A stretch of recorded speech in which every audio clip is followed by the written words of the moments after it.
warahmatullahi wabarakatuh. Perkenalkan, nama saya Dewi Nursada, mahasiswa Sekolah Tinggi Agama Islam Al-Azhar Menganti Gresik. Program Studi Pendidikan Guru Madrasah Ibtidaiyah semester 5. Pada kesempatan kali ini, saya akan memperkenalkan sebuah media pembelajaran untuk memenuhi salah satu tugas mata kuliah media pembelajaran yang diampu oleh Ustadzah Nurul Agustin Magister Pendidikan. Media pembelajaran yang akan saya perkenalkan kali ini adalah media pembelajaran bahasa Inggris kelas 5 SD atau MI pada materi Telling Time. Seperti apa medianya? Seperti ini. Media pembelajaran ini saya namakan Smart Clock Student. Jadi, setelah menggunakan media pembelajaran ini, diharapkan siswa akan lebih mudah dan pintar dalam memahami serta menceritakan waktu dalam bahasa Inggris. Ada beberapa alasan mengapa saya memilih media pembelajaran ini. Yang pertama, tentu saja karena sesuai dengan konsep Telling Time itu sendiri. Yang kedua, mudah digunakan dalam artian mudah dipahami siswa, kemudian mudah dibuat, bahan-bahannya sederhana, dan tentu saja menarik. Lalu, bahan dan alat-alat yang diperlukan adalah kardus, gunting, spidol, pensil, penggaris, double tip, kertas buffalo, lem, jarum pentul, dan perekat kain. Oke, sekarang kita masuk ke dalam aplikasi media pembelajaran Smart Clock Student dalam proses pembelajaran. Pertama-tama, guru harus bisa memastikan bahwa semua siswa bisa menghitung angka dalam bahasa Inggris minimal 1-30 karena jam pasti berhubungan dengan angka ya. Kemudian kita harus memperkenalkan kata-kata kunci yang sering digunakan dalam materi Telling Time ini, seperti pas yang artinya lebih, to yang artinya kurang, o'clock yang artinya tepat, half yang artinya 30 menit, quarter yang artinya 15 menit. Kemudian kita masuk kepada jamnya. Kita harus memperkenalkan bagian-bagian dalam jam ini. Seperti dalam satu putaran jam ini ada 60 menit. 12 ke 1 5 menit, 1 ke 2 10 menit, 2 ke 3 15 menit, 3 ke 4 20 menit, 4 ke 5 25 menit, 5 ke 6 30 menit,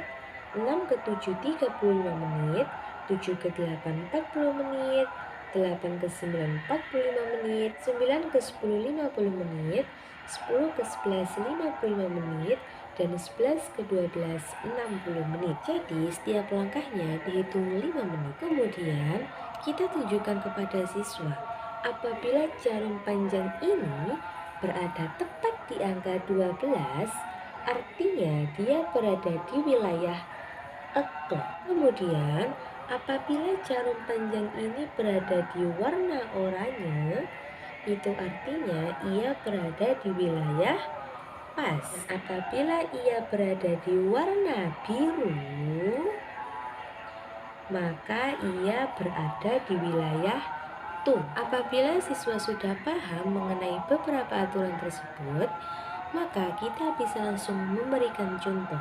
Kita bisa memberikan contoh yang mudah terlebih dahulu seperti ini. Jarum panjang berhenti di angka 12, berarti dia berada di wilayah o'clock. Kemudian jarum pendek menunjukkan angka 2, maka waktu ini dibaca to o'clock.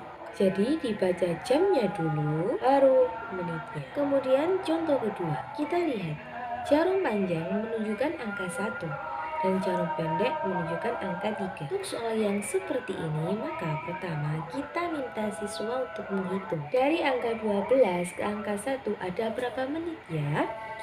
Ada 5 menit. Berarti waktu ini kita baca 5 past 3. Karena dia berada di wilayah oranye, di wilayah pas. Jadi untuk soal yang seperti ini, maka kita baca menitnya terlebih dahulu, baru kemudian jamnya. Kita beri contoh yang lain. Kita lihat, jarum panjang menunjukkan angka 3, jarum pendek menunjukkan angka 5. Pertama, kita minta siswa menghitung. Dari angka 12 ke angka 3 ada berapa menit? 5 menit, 10 menit, 15 menit. Dalam kata kunci tadi, 15 menit disebut dengan quarter. Maka waktu ini dibaca quarter past 5. Kemudian kita beri contoh lagi. Jarum panjang menuju ke angka 8 dan jarum pendek menuju ke angka 6. Maka pertama kita minta siswa menghitung dari 12 ke 8 ini ada berapa menit? 5 menit, 10 menit, 15 menit, 20 menit. Di waktu ini bisa dibaca dengan 20 to 6 karena dia berada di wilayah biru, yaitu wilayah tu. Kemudian bagaimana jika soalnya berbentuk angka? Misal jam 7 lebih 55 menit. Maka kita tentukan dulu letak jarum panjang dan pendeknya. Jam 7 lebih 55 menit.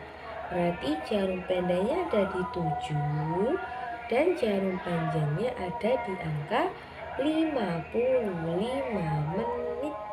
Maka sekarang bisa kita baca dengan cara yang tadi. Jarum pendeknya di angka 11 dan jarum panjangnya di angka 7. Maka kita hitung dari 12 ke 11 ada berapa menit? Ada 5 menit. Berarti waktu ini dibaca dengan 5 to 7. Kemudian apabila siswa sekiranya sudah paham mengenai materi yang telah dijelaskan, kita bisa langsung memberi soal kepada siswa sebagai bahan latihan. Kita bisa menggunakan permainan take and answer, yaitu ambil dan jawab. Jadi siswa kita minta untuk mengambil yang berisi soal-soal seperti ini. Kemudian kita minta siswa untuk menjawab soal yang ada di kertas ini. Untuk soalnya ada dua model. Yang pertama seperti ini. Jadi dalam berbentuk jam, dan yang kedua seperti ini, berbentuk angka. Apabila siswa dalam satu kali mengambil dan dia bisa menjawab dengan benar, maka kita bisa memberikan sebuah bintang sebagai apresiasi. Bagi siswa yang sekali mengambil dan langsung menjawab dengan benar, maka dia akan memperoleh bintang kuning.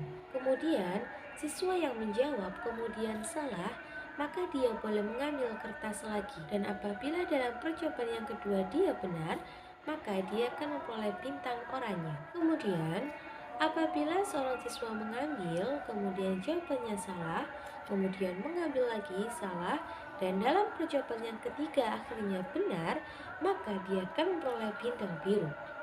Masing-masing bintang ini tentunya memiliki nilai yang berbeda. Bintang kuning dengan nilai tertinggi, bintang oranye dengan nilai tertinggi kedua, dan bintang biru dengan nilai tertinggi ketiga. Demikian yang bisa saya sampaikan tentang media pembelajaran Smart Clock Student. Terima kasih sudah menonton video ini, dan mohon maaf apabila ada kesalahan maupun kekurangan. Semoga video ini bisa bermanfaat bagi kita semua. Assalamualaikum warahmatullahi wabarakatuh.